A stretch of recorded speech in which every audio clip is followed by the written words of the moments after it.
마태복음 12장 1절에서 8절 말씀입니다. 마태복음 12장 1절에서 8절 말씀 우리 함께 교독하시죠. 그때에 예수께서 안식일에 밀밭 사이로 가실새 제자들이 시장하여 이삭을 잘라 먹으니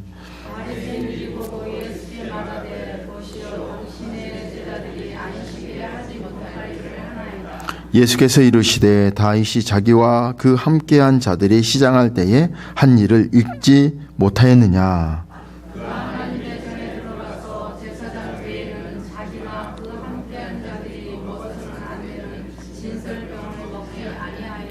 또 안식일에 제사장들이 성전 안에서 안식을 범하여도 죄가 없음을 너희가 율법에서 읽지 못하였느냐.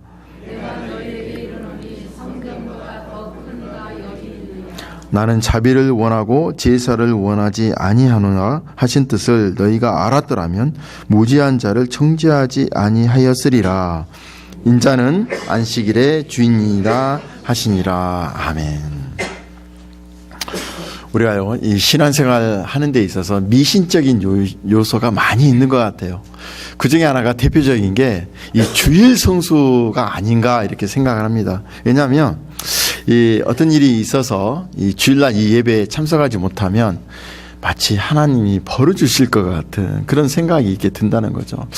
혹시 우리 자녀에게 나쁜 일이 있지 않을까? 혹시 내 사업에 나쁜 일이 벌어지지 않을까? 혹시 내 물질에 있어서 그런 어떤 물질을 손해보는 일이 있지 않을까라는 그런 생각을 이렇게 많이 이렇게 하는데요. 자, 그러면 왜 우리가 이런 이 주일 성수, 이제 오늘 이 본문에 나오는 그런 안식일 이 개념에 있어서 왜 우리가 이런 생각을 가지게 될까? 그것은 바로 이 안식일에 대한 그런 진정한 의미를 바로 모르기 때문이지 않을까라는 생각을 합니다. 그래서 오늘 이 해답을 오늘 이 설교에서 이렇게 찾아보는 그런 시간이 되면 좋겠습니다. 예수님께서 이제 사역을 하시는데 예수님의 사역을 정말 이렇게 방해하는 세력이 한 부류가 있었는데 그 한 부류가 바로 바리새인이라는 한 부류입니다. 이 바리새인 하면 여러분 어떤 일단 인상이 먼저 드세요? 좀 고리타분하고 좀 너무 이게 좀 지겨운 사람 이렇게 들지 않습니까? 그런데 바리새인은요 사회적으로 보더라도 배운 게 많고요. 공신력도 있었어요. 그 사람들이 정말 믿을만 했다는 겁니다. 당시에. 또 기도도 아주 잘하고 이게 때에 맞춰서 금식도 하고. 근데 이 사람들이 정말 잘하는 게 뭐였냐면 가난한 사람들을 위해서 때가 되면 나팔을 불면서 그들을 구제했다는 겁니다. 그렇기 때문에 사람들에게 굉장히 인정을 받았어요, 사실. 예수님이 이렇게 비판은 하지만 사회적으로는 바리새인 하면 그 사람들은 믿을 만한 사람들이었다는 겁니다. 하나님의 명령을 잘 지킬 것 같은 이 사람들이 계속 예수님을 따라다니면서 꼬투리를 잡아요. 당신이 왜 우리처럼 이렇게 금식도 안 합니까? 오늘 이 본문에 나와 있는 것처럼 당신의 제자들이 밀밭 사이 가면서 왜 이렇게 까서 이렇게 먹습니까? 왜 당신은 죄인들과 어울립니까? 자, 이 사람들이 예수님을 비판하는 근거가 뭐냐면요. 그 사람들이 갖고 있던 율법이었습니다. 자기들이 볼 때 출신도 변변치 못한 나사렛 출신, 어떻게 보면 나사렛 촌놈이죠. 나사렛 촌 사람이 사람을 끌고 다니면서 하나님의 법을 어기고 있다는 거. 이게 너무나도 거북했다는 거예요. 예수님이 이런 바리새인들을 보고 하시는 말씀이 뭐죠? 세리보다 못한 자. 외식하는 자, 독사의 자식아, 또 회칠한 무덤이다. 이런 표현을 하시면서 굉장히 이 호통을 치시죠. 그 이유는 뭐냐면 하나님이 원하시는 것을 모른다는 겁니다. 하나님이 원하시는 것은 바리새인들이 주장하던 그 어떤 율법의 삶이 아니라 이 하나님이 원하시는 삶은 자유가 넘치고 또 기쁨이 넘치는 그런 천국의 삶, 복음의 삶이라고 계속해서 이렇게 선포하셨거든요. 이 주님이 바리새인들과 싸우신 핵심이 바로 그거예요. 바리새인들은 신앙생활을 기계적이고 강제적으로 할 것을 가르쳤다는 겁니다. 쉽게 말하면 이거예요. 내가 한 만큼 복을 받는다는 겁니다. 내가 율법을 지키면 그만큼 하나님이 사랑하시고 물질적인 복도 주신다는 거예요. 그래서 그들은 이 안식일을 범하는 것을 가장 두려워했습니다. 신약과 구약의 중간 시대, 중간 시대에 마카비 시대가 있었는데요. 그 마카비 시대 때는 안식일에 적들이 쳐들어오면 전쟁을 하지 않고 그냥 죽음을 당했다는 기록이 나옵니다. 안식일을 깨면서까지 전쟁을 하느니 차라리 죽음을 선택하겠다. 그 정도로 안식일을 범하는 것 자체를 굉장히 심각하게 생각했다는 거예요. 그래서 이 바리새인과 예수님이 사실 가장 많이 이런 부딪힌 부분도 안식일에 관한 부분이었습니다. 사실 이 바리새인과 서기관들이 예수님을 죽이려고 마음먹은 것도 예수님이 이 안식일의 규정을 어기고 심지어는 오늘 이 본문에 나온 것처럼 안식일의 주인이 바로 나다 이렇게 말을 함으로써 하나님을 모독했기 때문에 그랬다는 거예요. 세리나 죄인들과 밥 먹는 것도 못마땅한데 이 안식일 규정을 어기는 것은 도저히 참을 수 없는 것이었다는 거예요. 오늘 본문은 이 바리새인들과 이 예수님의 갈등이 시작되는 부분이에요. 자, 예수님이 제자들과 함께 길을 가고 있을 때 마침 그 밀밭을 지나가고 있었습니다. 근데 그날이 곧 안식일이었다는 거예요. 제자들이 밀밭을 지나갈 때 마침 배가 고파서 이삭을 잘라서 먹게 되었어요. 이 바리새인들이 비판하는 것은 왜 남의 것을 훔쳐 먹습니까? 이걸 가지고 비판한 게 아니었어요. 뭐냐면 이삭을 잘라서 그것을 손으로 비비고 그것을 입으로 불어서 알맹이를 씹어서 먹는 그 행위 자체가 노동으로 생각했기 때문이었습니다. 이것은 출애굽기 20장 8절에서 그 11절 말씀을 보면 그 말씀에 위배된다고 생각을 한 거예요. 그러니까 20장 8절에 보면 안식일을 기억하여 거룩하게 지키라. 그리고 9절 보면 엿새 동안 힘써 내 모든 일을 행할 것이나 10절에 보면 아무 일도 하지 말라. 안식일에는. 이게 나오잖아요. 그리고 11절에 보면 여호와가 안식일을 복되게 하여 그날을 거룩하게 했기 때문이다. 이렇게 이야기를 하죠. 이 구절을 가지고 이 유대인들은 특히 이제 바리새파 사람들은 규정을 만듭니다. 무려 이 안식일에 대해서 해서 안 되는 규정이 제가 지난번에 한번 말씀드린 거 있는데 그게 39가지가 나옵니다. 그 중에 첫 번째가 뭔지 아세요? 안식일의 첫 번째. 안식일 날 바느질 해서는 안 된다. 이게 나옵니다. 그리고 그 여섯 번째 오늘 본문에 나온 곡식을 까버리는 이 행동도 해서는 안 된다. 그게 여섯 번째 나오고요. 19번째는 뭐냐면 두 개의 실을 엮는 일까지도 안 되는 거예요. 네, 두 개의 실을 엮는 일도 안 되는 것입니다. 32번째 항목에는 두 글자 이상 쓰면 안 돼요. 두 글자 이상 쓰는 그것도 안식일을 범하는 겁니다. 그 다음에 37번째는 불을 켜지 말라. 불을 켜는 일. 네. 38번째는 망치질 하지 말라. 이렇게 되어 있어요. 그리고 39번째는 마지막으로 물건을 한 곳에서 다른 곳으로 옮기는 일. 이것도 다 금했다는 겁니다. 이게 안식일을 어기는 거예요. 바리새파 사람보다 더 심한 사람이 있었는데 그게 에세네파 사람들입니다. 에세네파 사람들은 안식일에는 500m 이상 움직여서는 안 된다고 규정을 해놓고 이런 자기들의 그 규정을 어기면은 이 금지 조항을 어겼을 때는 무려 7년 동안 가두도록 규정을 했다는 겁니다. 그만큼 사람들은 안식일 이 규정을 굉장히 중요시 했다는 것을 우리가 알 수가 있죠. 왜요? 안식일을 거룩히 지키기 위해서 목숨도 내놓지 않았다는 거예요. 그러니까 이런 자기들의 이런 행동을 볼 때 예수님의 행동, 제자들의 행동은 너무나도 가관이에요. 그렇지 않습니까? 그러니까 이제 불만을 표시한 거 아닙니까? 이렇게 예수님께 왜 당신의 제자들은 안식일을 어깁니까? 라고 이렇게 이야기할 때 예수님이 두 이야기를 하죠. 두 가지 예를 들면서 이야기하는데 그 중에 첫 번째가 뭐냐면 예전에 다윗이 했던 일을 상기시킵니다. 그러니까 다윗이 사울 왕을 피해서 어디로 도망치냐면 제사장에 있는 아히멜렉에게 도망을 칩니다. 그래서 이제 아히멜렉 그 이야기가 사무엘상 21장에 나오는데 그때 가서 뭐라고 하냐면 지금 당신의 수중에 무엇이 있습니까? 그러니까 이 아히멜렉 제사장이 내게 방금 이게 나온 그런 여호와 하나님께 드리는 진설병 떡 5덩이가 있다. 그러면서 말하는 게 이건 거룩한 떡이다. 이렇게 이야기를 해요. 그러면서 당신들이 이 여자를 가까이 하지만 않았더라면 이 떡을 주겠다 하고 이제 줍니다. 그리고 그 떡을 먹고 이제 이 기운을 차리는 그 이야기를 예수님이 하세요. 여러분 여기 나오는 그 진설병은요, 레위기 24장 그 5절에서 이제 이 9절을 보면, 특히 이제 9절을 보면요, 이 떡은 아론과 그의 자손에게 돌리고 그들은 그것을 거룩한 곳에서 먹을지니 이는 여호와의 화제 중 그에게 돌리는 것으로서 지극히 거룩함이라. 이는 영원한 규례다. 이렇게 이야기한 거예요. 이 진설병은 어느 때 만드냐면 안식일 날 만들게 되어 있어요. 그리고 그것을 반드시 제사장에게만 주게 되어 있고 거룩한 곳에서만 먹게 되어 있다는 겁니다. 그런데 지금 다윗은 제사장도 아니고 또 지금 거룩한 곳이 또 아니에요. 거기에서 먹습니다. 그런데 하나님은 다윗을 질책하지 않으세요. 꾸짖지 않습니다. 죄로 여기지 않습니다.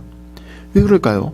이 다윗을 보니까 사울에게 부당하게 쫓겨서 지금 목숨이 지금 유지할 수 없는 그런 상황이잖아요. 쫓겨서 먹을 것이 없어서 배고프게 되었어요. 이런 상황에서는 우리 하나님은 그런 규율보다는 무엇이? 자비. 규율보다는 자비를 더 우선하시는 하나님의 모습을 볼 수 있어요. 일단 먹고 살아야 된다는 거예요. 만약 다윗이요, 그냥 왕권, 이제 왕으로서, 예를 들어서 왕으로서 편안한 가운데 아무 어떤 적의 위험도 없고 배고픔의 위험도 없이 그냥 와서 제사장에게 그 진설병 나에게 주라 했으면 아마 하나님이 질책을 하시든지 벌을 주었을 것입니다.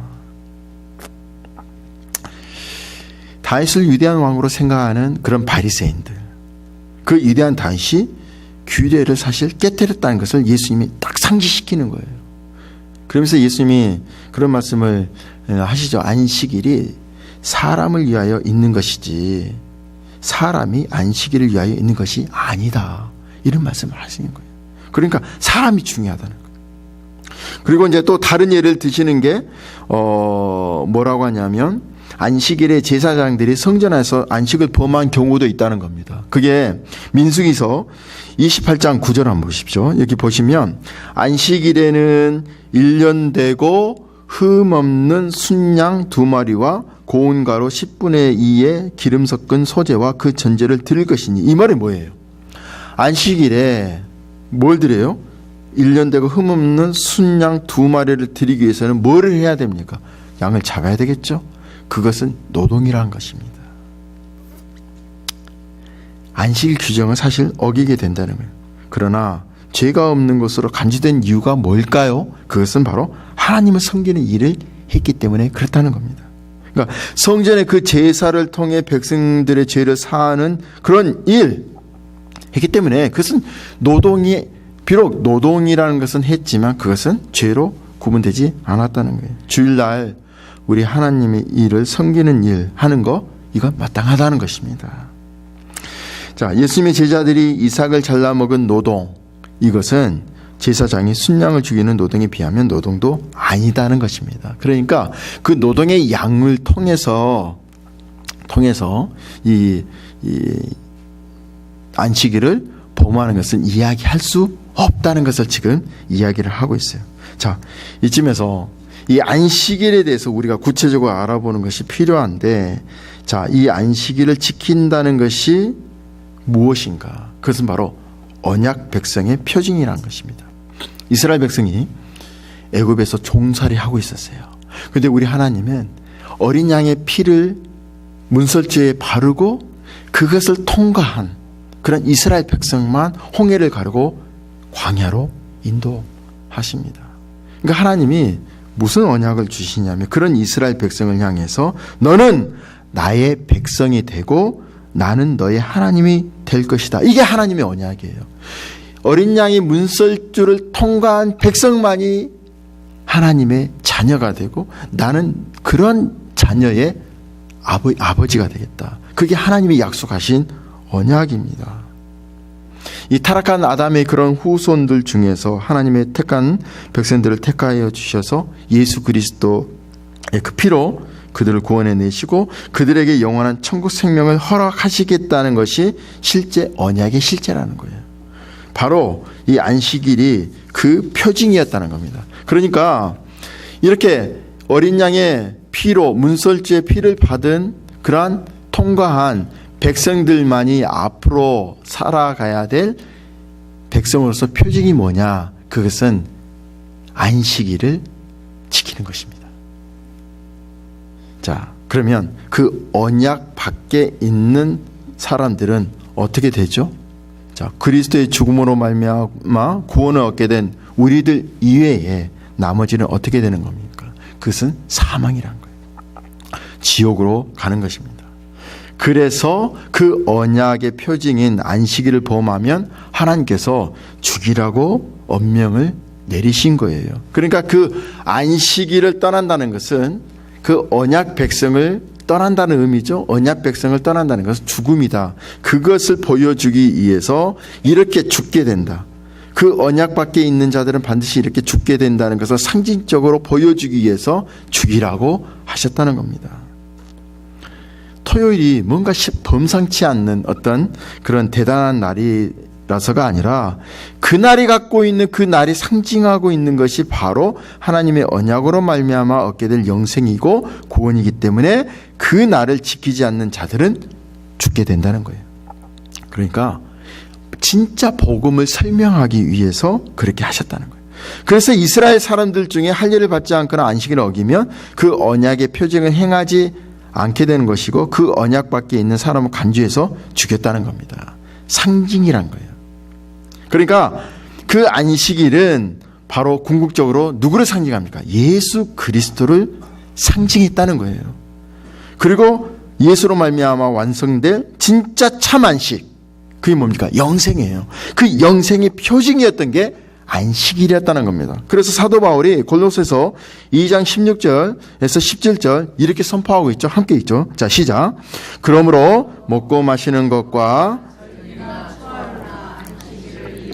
누구든지 너희를 비판하지 못하게 하라.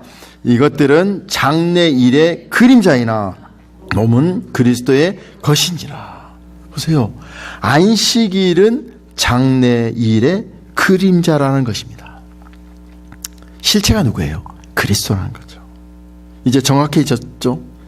그래서 안식일을 범하는 자를 죽이는 것은 예수 그리스도와 관계없는 자들의 죽음을 상징했다는 거예요. 이제 그 구약의 그 안식일이 예수 그리스도 안에서 완성이 되었습니다. 그러니까 그 결과 이 하나님 나라가 오게 됐죠. 그래서 오늘날 우리가 예수 그리스도께서 부활하신 날, 즉 안식 후 첫날인 일요일을 주일로 지키고 있다는 거예요. 우리는 이 주일날 모여서 하나님을 예배하면서 예수 그리스도로 말미암아 완성된 그 하나님의 나라를 고대하고 소망하면서 그 나라를 이 예배 시간을 통해서 누리기도 한다는 겁니다. 구약의 안식일이 갖고 있던 의식적인 그런 면은 이제 예수 그리스도 안에서 다 완성이 되어서 사라졌어요. 그렇지만 그 정신, 언약 백성이라는 그 정신, 그 의미는 그대로 오늘날 주일에 배어 있다는 것입니다. 그러나 구약의 안식일이 그랬듯이 그날을 무작정 이렇게 지키는 것이 능사가 아니라는 거예요. 그날이 의미하는 것이 무엇인지를 알고 누리는 것이 정말 그날을 지킨다는 겁니다. 그런데 오늘날도 또 다른 그 율법주의가 교회 안에 들어와서 우리가 이 주일날 왜 모여서 예배를 하는지, 그리고 그날에 갖고 있는 그 의미는 무엇인지에 대해서는 전혀 관심이 없고 단순히 난 주일 지켰어, 난 교회 오늘 안 빼먹었어 라는 그런 열심이 난무하고 있다는 것이죠. 여러분, 줄라이 4th, 자, 독립기념일, 그것을 우리가 이제 미국 국기도 달고 하면서 지키죠. 자, 단지 그 국기를 달고 줄라이 4th라고 해서 그게 지킨다는 겁니다. 그 진짜 지킨다는 의미가 있을까요? 아니요. 그 줄라이 4의 그 독립기념일을 상징하는 거, 그것을 진짜 상징하는 것을 의미를 바르게 알 때, 그때 우리가 독립기념절을 진짜 기념하고 있구나 이렇게 생각하지 않습니까? 한국 같으면 광복절 할 때 우리가 또 태극기를 개양하죠. 왜요? 일제 치하에서 이렇게 독립한 날, 광복한 날, 그 의미를 갖고 우리가 다시 한번 일제 치하를 생각하면서 이렇게 회복한 날을 다시 한번 기념하는 것이 진짜 지키는 거지, 단순히 태극기 단다 해서 지키는 거 아니잖아요. 날짜가 중요하지 않다는 겁니다.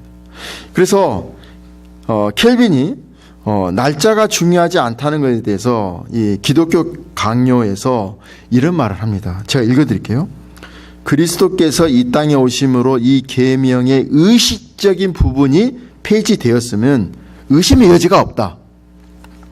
예수께서 오심으로 꼭 토요일 날 지켜야 했던 그런 안식일의 의식적인 부분이 폐지되었다는 것이다. 그리스도가 진리이심으로 그가 나타나심으로 모든 그림자들이 뒤로 숨는 것이다. 그리스도야말로 참된 안식의 성취이시다. 그러므로 안식이란 어느 하루 동안만 한정되는 것이 아니고 우리 자신이 죽고 하나님의 생명으로 충만하게 되기까지 우리 삶의 전 과정을 다 포괄하는 것이다. 그러므로 기독교인들은 날짜를 지키는 미신적인 행위를 삼가야 할 것이다. 이렇게 이야기를 하고 있어요. 그러니까 우리는 주일만 지키면 되는 것이 아니라 우리 삶 전 영역에서 그 진정한 안식의 의미를 배우고 누리며 살아야 하는 성도라는 것입니다. 그렇게 살다가 교회가 모이기로 한 어느 날에 함께 모여서 오늘처럼 그 하나님을 자랑하고 찬양하고 그 하나님 나라를 누리고 즐기는 시간이 바로 예배라는 거예요.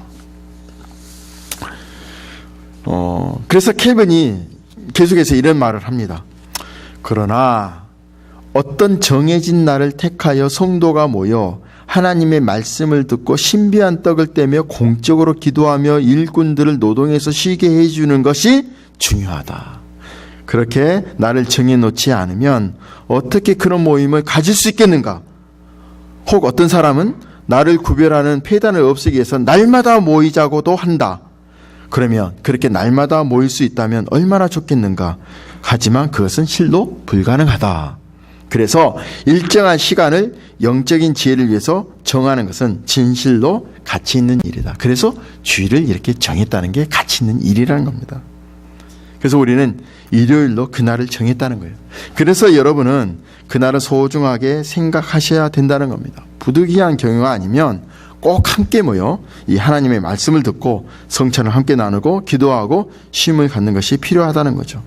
그러니까 제가 말씀드리고 싶은 건 뭐냐면 단지 주일 예배에 빠지지 않았다고 해서 자부심을 가지지 말라는 겁니다. 이게 뭐죠? 율법주의라는 거예요. 예수님께서 계속해서 말씀하시죠. 6절을 보시면 내가 너에게 이르노니 성전보다 더 큰 이가 여기 있다 이렇게 말씀하세요. 자, 왜 이런 말씀하셨을까요? 생각해 보세요. 다윗은 그 일행에게만 배고픔을 만족시켜줬죠. 그렇지만 성전의 제사는요, 그때마다 죄를 용서해 주는 수단이었어요. 하지만 예수님은 모든 인류의 문제를 완전히 해결해 주셨기 때문에 성전보다도 크다는 것입니다. 결국 이 구약의 모든 법은 하나의 상징이라는 거예요. 7절을 보십시오. 나는 자비를 원하고 제사를 원하지 아니하노라 하신 뜻을 너희가 알았더라면 무죄한 자를 정죄하지 아니하였으리라. 이 안식일의 준수의 가장 큰 의미가 뭘까요? 그건 자비라는 겁니다. 어떤 제사, 형식적인 것을 중요하다기보다는 자비, 뭐죠? 죄사함의 그 본질, 그 자비를 하나님이 원하신다는 거예요. 죄사함에 대한 확신이 안식의 가장 중요한 요소라는 것입니다. 8절 보십시오. 인자는 안식일의 주인이라 하시니라. 그러니까 이 안식을 만든 분은 하나님이시기 때문에 예수님이 이 안식일의 주인이라는 것은 예수님이 하나님이라는 거죠. 자, 주인이 됐다고 하면 그것은 끝이 아닙니까? 그래서 하나님이 그렇게 하셨다는 거예요. 자, 마태복음에서 이런 안식일 논쟁은 예수가 누구신가를 답하는 기회로 사용돼요. 예수는 다윗보다도 크시고 참된 성전이시고 안식일의 의도인 자비를 실현하시는 분이시고 더욱 놀라운 일은 바로 안식일의 주인이신 하나님이시다는 것을 분명히 이야기를 하고 있습니다. 여기서 우리 예수의 구속 사역이야말로 우리 구약 안식일에 대한 원래 의도요, 안식일 율법의 참된 성취자 완성이라고 선포를 하고 있죠. 그러니까 안식일의 율법은 안식일의 주인 대신 예수가 가져온 궁극적인 그런 영원한 안식으로 성취가 되었다는 것을 이야기를 하고 있습니다. 예수님은 안식일을 폐하러 오신 분이 아니에요. 오히려 성취하고 완성하러 오셨다는 겁니다. 구원으로 성취되고 그 원래대로 의도했던 정신은 복음으로 완성되었다는 이 사실을 깊이 우리가 깨달을 필요성이 있습니다. 결론을 한 이야기를 통해서 하고 맺도록 하겠습니다. 여러분, 유비, 관우, 장비 이 이야기 잘 아시죠? 뭡니까? 삼국지죠. 삼국지. 명나라 때 그 나관중이라는 사람이 이 삼국지연이라는 그런 소설을 썼는데 우리는 이제 쉽게 이 삼국지 이렇게 이야기를 하는데요. 아마 삼국지를 읽어보신 분도 계시고 아마 뭐 안 읽어보신 분도 계실 텐데, 그러나 이것은 잘 아실 겁니다.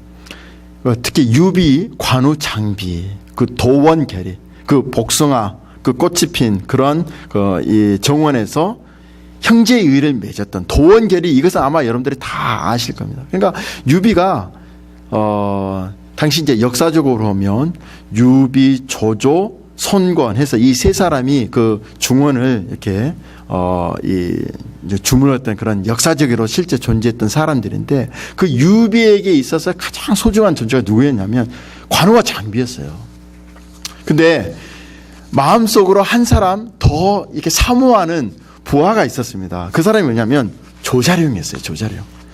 당시에 조자룡은 백전백승이었습니다. 너무나도 용맹한 장수였고 정말 저 사람을 내 부하로 만들면 얼마나 좋을까 하는 그런 마음이 항상 있었는데, 기회가 온 거예요. 어느 날 기회가 왔는데 뭐냐면 이 조자룡에게 잠시 유비가 몸을 맡긴 때가 있었습니다. 조자룡에게 의지할 때가 있었어요. 근데 이제 조조가 백만대군을 끌고 올 때 이 자기가 이제 피신하면서 자기에게 딸린 두 아내와 아두라고 하는 자기 아들, 앞으로 이제 황태자가 될 그 아들을 조자룡에게 맡겨놓고 피신을 합니다. 그래서 아주 급박하게 피신을 해요. 그래서 조자룡이 그 조조의 그러한 대군을 다 맡기에는 너무 역부족이었어요. 그래서 할 수 없이 유비의 한 아내를 못 지킵니다. 그리고 다른 한 아내와 그 젖먹이 애만 갑옷에 숨겨서 그 적진을 뚫고 이제 유비에게 오게 됐죠. 그러니까 이제 이 조자룡이 자기 임무를 완성하지 못했으니까 이제 유비에게 무릎을 꿇으면서 당신이 내게 맡겨주신 사명을 잘 감당하지 못했습니다. 저를 용서해 주십시오 라고 안 하고 제가 죄를 청합니다. 이렇게 할 때 유비가 거기에 극적인 반전이 일어납니다. 뭔지 아세요? 유비가 조자룡이 데려왔던 그 아두, 자기 아들이죠. 자기 아들을 땅에 그냥 던져버립니다. 던져버리면서 뭐라고 한 줄 아세요? 이 아이 때문에 훌륭한 장수가 죽게 되었다고, 이런 이야기를 합니다. 여러분, 그 말을 들었을 때 조자룡이 어떤 마음이 들까요? 야, 앞으로 저 아두라는 자는 앞으로 황태자가 되고 이 중원을 이렇게 호령할 텐데, 저 아들을 내팽개칠 정도로 나를 이렇게 소중히 여겨주는구나 라는 그런 마음으로 아주 감동을 받습니다. 그때 이 조자룡이 무슨 말을 하냐면, 제가 이제 간내 도지 하더라도 주공의 은혜에 보답할 수 없을 것입니다. 어려움 안에 나오는데 간내 도지, 이건 뭐냐면 내 간과 내 뇌가 땅에 쏟아지는 한이 있더라도, 이 말을 합니다. 감동시키는 거, 이것이 사람을 얻는 그런 방법이죠. 자, 유비가 자기 아들을 땅바닥에 던졌을 때 조자룡의 마음을 얻습니다. 감동을 시키죠. 감동한 사람은요, 자발적으로 힘을 내게 되어 있어요. 하루 종일 떼아볕에 일할지라도 휘파람을 불면서 일할 수 있습니다.